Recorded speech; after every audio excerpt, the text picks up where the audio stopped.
Hello ভাইয়া। Hello.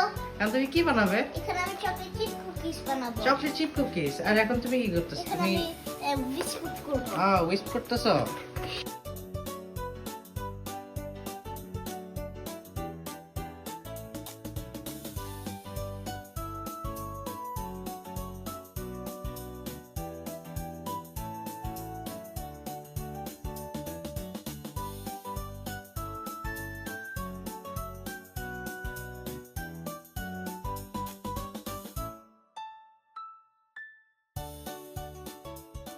Hello. এখন cookies বানানো শেষ হয়ে গেছে? হ্যাঁ, আমার কুকিজ বানানো শেষ হয়ে গেছে। এখন আমরা খাবো। এখন তুমি খাবে? এখন ট্রাই করবে? হ্যাঁ। ওয়াও, দেখো কত সুন্দর হয়েছে দেখতে। অনেক ভালো বানাইছো তো। হুম। কি দিয়ে খাবে তুমি কুকিজ? মিল্ক দিয়া? হ্যাঁ। ওকে, চল দেখি ট্রাই করো।